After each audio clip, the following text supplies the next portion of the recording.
अच्छा जी, ये मैंने किया सबा की तरफ अब कैमरा। मैंने तो मैंने हिजाब नहीं किया हुआ, इसलिए मैं खुद नहीं अंदर आ रही हूँ, क्योंकि हम लोग ऐसे ही रात को घूमने निकले थे, तो फिर मैंने कहा चले ऐसे ही चले जाते हैं। अच्छा सबा, एक चीज़ और बताएं कि जैसे मुझसे लोग बहुत ज़्यादा पूछते हैं कि जब आप मतलब यहाँ पे रेंट वगैरह जो है वो कैसे, जब हम आते हैं रूम लेना होता है, कोई स्टूडियो लेना होता है, कोई अपार्टमेंट 1 BHK 2 BHK जिस तरह भी है, तो आप थोड़ा सा इसके बारे में बताएं कि इसमें तो क्या मुश्किलात आती हैं। जैसे मुझे आई ना, जैसे मैंने पहले एक रूम लिया। नहीं, आपकी डिमांड बहुत हाई थी।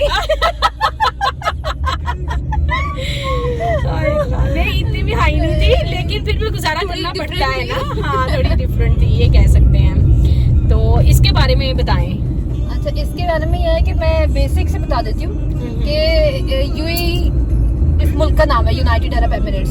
दुबई इसका शहर है, क्या स्टेट कह लें उसको। इस तरह की 7 स्टेट्स हैं इस मुल्क में। अच्छा। जिसमें है आपकी Abu Dhabi, Dubai, Sharjah, Macwan, Fujairah, रास अल खैमा और अजमान। ओके, ठीक है, ये 7 स्टेट्स हैं। तो जो लोग ज्यादातर जॉब्स वगैरह ढूंढने के लिए आते हैं ना, वो शारजा, दुबई, अबू धाबी आते हैं। अच्छा। बाकी जो है ये जो बाकी की 4 लोकेशंस हैं, अजमान, मैक्वेन, फुजैरा और चौथी दिमाग में नहीं आ रही मेरी क्या थी, तो इनमें कम आते हैं। तो यहाँ पे अलैन भी है ना? Al Ain, sorry. हाँ। तो इनमें आते हैं, आने के बाद जो है सबसे आपको इकोनॉमिकल पड़ती है शारजा में लोकेशन, क्योंकि शारजा और दुबई जो है वो कनेक्टेड है। तो क्या होता है कि आपको मतलब दुबई में कमर्शियल एरिया ज्यादा है, ऑफिसेज ज्यादा हैं, तो आपको वहाँ पे अपॉर्चुनिटीज ज्यादा मिलती हैं। और क्योंकि लोग अपने अपने मुल्कों से आए हुए होते हैं, तो अपने पास पैसा लेके आए होते हैं, वो जनरेट नहीं कर रहे होते यहाँ से पैसा, तो इसलिए उनके लिए शारजा में रहना ज्यादा बेहतर होता है। ठीक है, रह वो दुबई में भी सकते हैं, मगर दुबई में महंगाई थोड़ी सी ज्यादा है बनस्बत शारजा के, तो वहाँ आपको शेयरिंग पे रहना पड़ेगा। अच्छा। अब मैं शेयरिंग में बता देती हूँ कि क्या है। शेयरिंग ये है कि आप 400 वाली लेते हो अकोमोडेशन, तो हो सकता है उसमें 12 लड़के कमरे में हों, 14 लोग हों। फिर आप 600 800 बढ़ते जाओगे, नंबर ऑफ पीपल कम होते जाते हैं। अच्छा। जब आप एग्जीक्यूटिव क्लास में जाते हैं, ये लड़कियों के लिए भी है, लड़कों के लिए भी है। अगर आप 1000 दिरहम दे रहे हो पर मंथ, तो डेफिनेटली आपके कमरे में 3-4 लोग होंगे या शायद उससे कम हो। फिर उसके बाद आता है आपका स्टूडियो, कि आप मतलब आपने एक स्टूडियो ले लिया, वो एक रूम होगा, उसी के अंदर बाथरूम होगा, उसी में किचन होगा। अच्छा। ठीक है, ओपन किचन होगा और एक बाथरूम होगा, शायद शाजो नादिर आपको बैल्कनी वगैरह कुछ मिल जाए। अच्छा। ठीक है, तो वो आप एक बंदा अफोर्ड कर सकता है, या 4 बंदे मिलके ले लेते हो, क्या ले, जो भी आपका हिसाब किताब है उसके मुताबिक वो आपको मिल जाता है 18,000 तक का, 12,000 तक का, डिपेंड कि आपकी लोकेशन क्या है। यहाँ पे जैसे हर जगह का होता है कि ये प्राइम लोकेशन है, यहाँ के किराए ज्यादा हैं, और ये थोड़ी सी कम उसकी है, आबादी कम है, शहर से दूर है, ट्रांसपोर्टेशन में मुश्किल है, इस तरह की चीजें, तो वो सस्ती हो जाती है लोकेशन। तो स्टूडियो भी आपको 12,000 से लेके 18,000 तक के रेंज में मिल जाएगा। अच्छा। फिर आ जाएगा आपका 1 बेडरूम हॉल, 2 बेडरूम ये आप हॉल। पर ईयर का बता रही हैं ना? पर ईयर का बता रही हूँ। हाँ। यहाँ पे रेंट्स जो होते हैं ना, ये पर ईयर होते हैं। आप इनके चेक्स को स्प्लिट कर सकते हैं अपने लैंडलॉर्ड से बात करके, इंस्टॉलमेंट्स में दे सकते हैं। हर जैसे आपने इनिशियली शिफ्ट होना है, पहला दिन है आपका, आपने उसको 2 महीने का रेंट दे दिया।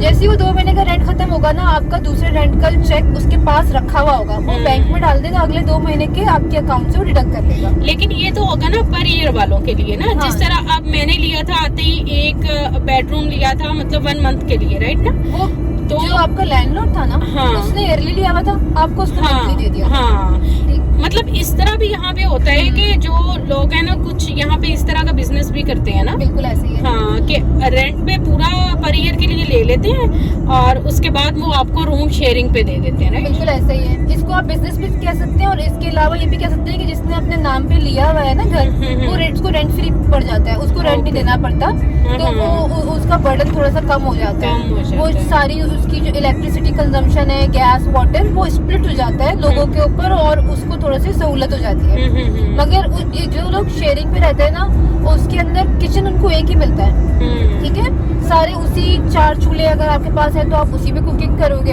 टाइमिंग हो जाती है कभी कभी कि एक कुक कर रहा है तो दूसरा नहीं जाता, क्योंकि इतना ज्यादा मैस किचन में नहीं होता, तो कुछ टाइमिंग का ख्याल रखना पड़ता है। हाँ, यहाँ पे क्लीनिंग भी बहुत ज्यादा किचन में रखनी पड़ती है, और ये नहीं है कि सिर्फ आपको ही, सब लोग बहुत यहाँ पे क्लीनिंग रखते हैं। बिल्कुल, और रखने पड़ने की 2 वजूहात भी है ना। पहला तो ये कि हम फुल टाइम एसी में रहते हैं। हाँ। सेंट्रलाइज एसी होता है, कीड़े मकोड़े होने के ना बहुत ज्यादा जल्दी खदशात होते हैं कि फौरन कीड़े पड़ जाएंगे, जिसमें खटमल और कॉकरोच मेजर है। हाँ।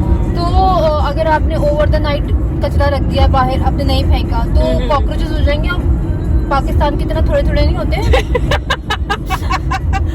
अच्छे खासे पूरी।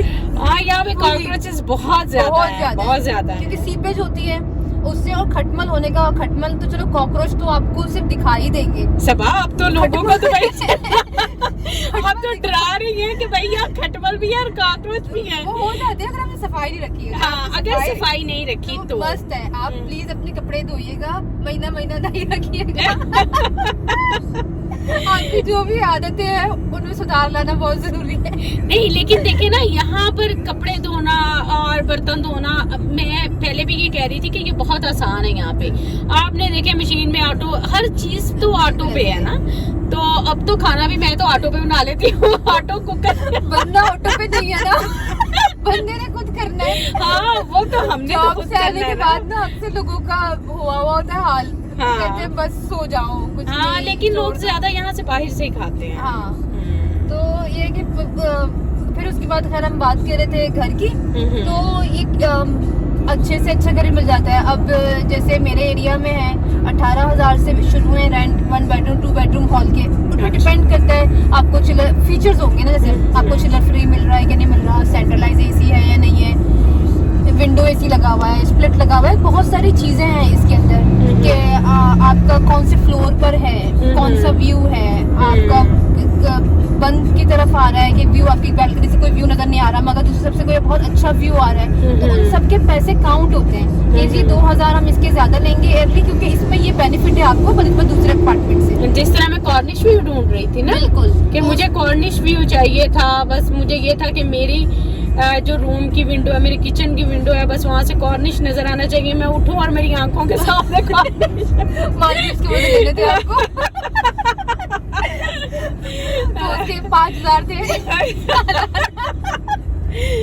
लेकिन सबा ने मुझे नहीं लेके दिया वो अपार्टमेंट। मैंने कहा इनको एक पोस्टर लगा ले अच्छा सा विंडो की जगह पे। हाँ। और जब सुबह उठे वही पोस्टर देके आप, हाँ। मैं आपको 10 दिरहम में ला दूंगी। बस नहीं मिला ही नहीं है, वो बहुत एक्सपेंसिव था भाई, नहीं मिला। तो 5,000 का व्यू मिल रहा था, जो मैंने देखी इनकी सेविंग करवा दी है। तो मैं बहुत सारे सेविंग के मशवरे दे सकती हूँ, मगर ऑफ कोर्स कि कुछ लोग होते हैं जिनके पास अल्हम्दुलिल्लाह इतना होता है कि वो उस चीज को नहीं सोचते कि हमने ये पैसे नहीं देना, तो उनके लिए दुबई एक दूसरी जगह है। मगर जो लोग हम बात कर रहे हैं उनकी, जो जॉब सर्च करने आ रहे हैं, उनके लिए मैं ये कहूंगी कि बराए मेहरबानी अपनी सेविंग्स करें थोड़ी सी। 1-2 साल के बाद जब आप समझे कि नहीं मैं स्टेबल हो गया हूँ, अपनी जॉब को टाइम दें, उसके बाद आप यहाँ पे जो चाहे करें, यानी घूमना फिरना मस्तियाँ सारा कुछ करें, मगर पहले अपनी जॉब को डेडिकेशन से करें, क्योंकि यहाँ पे हर काम बहुत ना डिटेल मांगते हैं। इसके अंदर क्या कहते हैं, मतलब बिल्कुल अच्छे से काम हुआ होना चाहिए कि बॉसेस आपसे राजी हो, आपकी परफॉर्मेंस भी हो कुछ, तो अगर आप इस तरीके से काम करेंगे तो आपका अच्छा चलेगा। मगर आप सिर्फ आपके घूमने फिरने में लग जाएंगे और डेडिकेशन नहीं दिखाएंगे अपने काम की तरफ, तो फिर यहाँ पे वीजा खत्म है, लाइफ खत्म है। तो आपने अपने वीजा को बहुत अहमियत देनी है। और किसी भी जाहिर है इतनी मुश्किल से अगर आप आ रहे हैं, आप परदेश में भी रह रहे हैं, ठीक है, और आप जो है वो जुल्म भी सह रहे हैं जैसे मैं सह रही हूँ अभी बच्चों से दूर होके, और फिर भी आप कुछ ना करें तो फिर हाँ, बस फिर गलत बात है। अगर आपने आना है तो बस आपने पूरे पैशन से आना है, पैशन से आना है। फिर 1-2 साल बाद डेफिनेटली आपको एक्सपीरियंस हो जाएगा, और घबराना नहीं है। वो इमरान खान वाली आपने घबराना नहीं है, घबराना नहीं है। बस जो लड़के होते हैं ना ज्यादातर वो घबरा जाते हैं, क्यों? क्योंकि उनके घर में उनकी जो फैमिलीज होती हैं, उनकी जिम्मेदारियां होती हैं। नहीं, उनकी माँ बहनें बेचारियां, हमारी जो ट्रेंड है, उनको कपड़े धो के देती हैं, उनको खाना पका के देती है, गरम गरम रोटियां भी देती हैं। ऐसा कुछ नहीं है, क्योंकि यहाँ पे आगे आधी से ज्यादा जो लड़के हैं ना वो इसीलिए भाग जाते हैं कि उनको बाहर का खाना पड़ रहा होता है, कपड़े उनको इस्त्री हुए हुए मिलते नहीं है, धोने भी खुद पड़ते हैं, बर्तन धोने भी खुद पड़ते हैं, उठाने भी खुद पड़ते हैं, सारा कुछ खुद करना पड़ता है। तो अलार्म भी खुद लगा, अम्मी की तरह नहीं होता बेटा उठ जाओ 8 बज गए खुद अलार्म लगा के खुद उठना है। तो आधी आवाम ना इसी से घबरा जाती है, और कि मैं कैसे रहूं, मैंने कभी रूम शेयर नहीं किया हुआ, मैं 4 लोगों के साथ क्या करूं। ये मैं वो तब का बता रही हूँ जो यहाँ जॉब ढूंढने आया हुआ है किसी मजबूरी के तहत। कुछ लोग ऐसे होते हैं कि अल्हम्दुलिल्लाह उनकी जॉब लगी हुई आती है, पीछे से वो डेवलप होते हैं, अपने करियर में कुछ कर चुके होते हैं, तो बहुत इजीली इधर एडजस्ट होते हैं कि कंपनी ने उनको 1 बेडरूम अपार्टमेंट दे दिया, 2 बेडरूम दे दिया, गाड़ी दे दी। मगर ज्यादा जो मैंने देखा है ना यहाँ पे लोग अपनी मजबूरियों से आए हुए होते हैं, तो उनको ये है कि फिर थोड़ा सा एडजस्ट करना पड़ेगा। जिस तरह मैंने किया ना शेयरिंग पे, जैसे मैं कह रही थी हाय सबा मुझे किचन शेयर नहीं करना, हाय सबा मुझे ये नहीं करना, लेकिन फिर भी 1 मंथ जो है मुझे वो करना ही पड़ा, करना ही पड़ेगा। तो आपने उसमें घबराना नहीं है, वो यहाँ का नॉर्मल ट्रेंड है। आपने बस 1-2 महीने उससे निकल जाना है, जैसे आपकी जॉब लगनी है, आपके पास इनकम शुरू हो जानी है, आप इस कंट्री से पैसा कमाना शुरू कर दोगे, उसके बाद जो दिल करता है करो। आपको अपना रूम लेना है, अपना रूम ले लो, सिंगल लेना है, कोई दोस्त बन जाते हैं अच्छे जिनके साथ आपको उठना बैठना अच्छा लगता है, आप उनके साथ शेयरिंग करते हुए हिचकिचाते नहीं हो जैसे नॉर्मल अनजान बंदे के साथ करते हो, तो फिर आप अपनी लाइफ को सेटल कर दो। मगर जब आपका वीजा 3 महीने का है ना, उसमें आपने नहीं घबराना है, उसमें आपने बस दिल पक्का रखना है और जॉब ढूंढते रहना है।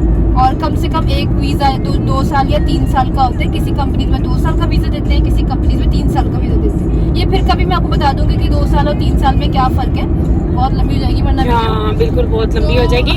अभी फिलहाल ये बता दें कि जो हम बात कर रहे थे रेंट की, शारजा में जो है वो रेंट जरा कम है और उसके बाद दुबई में ज्यादा है, दुबई में ज्यादा है, एक्सपेंसिव है, हर चीज एक्सपेंसिव। अच्छा, और दूसरा इसके बारे में भी बताएं कि जब हम रूम ले रहे होते हैं या फिर मतलब काफी बहुत दफा ऐसा होता है, जैसे मुझे अब लास्ट रूम मैंने लिया था जिसमें मेरा वो जो है सीवा फ्री था, तो उसके बारे में भी थोड़ा बता दें, सीवा दीवा के बारे में भी।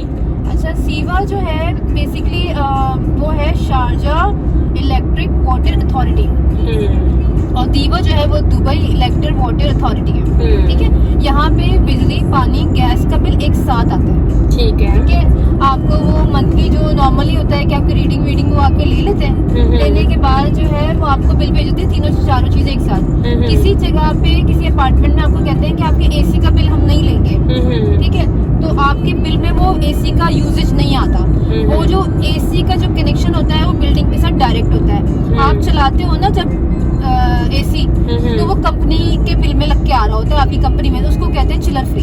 ओके, ठीक है, हाँ, जिस तरह मेरे लास्ट मंथ में चिलर फ्री था ना। हाँ जी, तो चिलर फ्री होता है, तो आप जितना चाहे एसी चला, आपको टेंशन नहीं है। फिर बाकी सारी चीजों के तो आपको देने ही पड़ते हैं। गैस का जो बिल आता है, आप दिन में 3-4 बार कुकिंग करते हो, कम से कम आप लगा लो लेट्स से कि आपने 4 घंटे आपने कुकिंग की है, ठीक है, तो आपका ज्यादा आ जाएगा 30 dirham 40 dirham बिल आ जाएगा बस, ठीक है। और वाटर पे भी डिपेंड करता है आपकी यूजेज पे। ऑटोमेटिक मशीन है इसकी, वॉशिंग मशीन है, हाँ बिल्कुल बिल्कुल तो ऐसे। पानी उसका एक ही मिकदार में हर दफा लगता है, आपने सेट कर लेना है, वीकली आप वॉश कर रहे हो, डेली वॉश कर रहे हो, तो वो उस हिसाब से कंज्यूम करती रहेंगी। सही है, तो इतना ज्यादा कभी मेरे घर का जो, अगर मैं बताऊँ अपना, तो मेरे घर का बिल आ जाता है 1000 dirham 1200 dirham तक का आ जाता है, उसमें सब कुछ इंक्लूडेड होता है, जबकि मेरा चिलर फ्री नहीं है, तो इसके अंदर आपकी इलेक्ट्रिसिटी वाटर गैस एक ही बिल में आ जाएगा। और अगर आपने 1 हफ्ता लेट किया है तो आपकी डिस्कनेक्शन भी हो जाएगा, तो 1 महीने के ऊपर 7 दिन देते हैं तकरीबन, जो बिल पे लिखा होता है। एक दफा हुआ भी था ना ऐसा, भूल गई थी मैं, इसलिए मैं अपना सबा भूल गई थी, हाँ, और मुझे बता रही है कि मुझे गर्मी लग रही है, और जब उठ के देखा लाइट ही कट गई है। गर्मी में पार्किंग का भी मैं आपको बाद में बताऊंगी, बहुत लंबी लंबी वीडियोस हैं, छोटे पॉइंट्स हैं, बड़ी स्टोरीज हैं। हाँ चले, पार्किंग का भी इंशाल्लाह हम नेक्स्ट वीडियो में बाकी जो पॉइंट्स हैं उसमें डिस्कस करेंगे।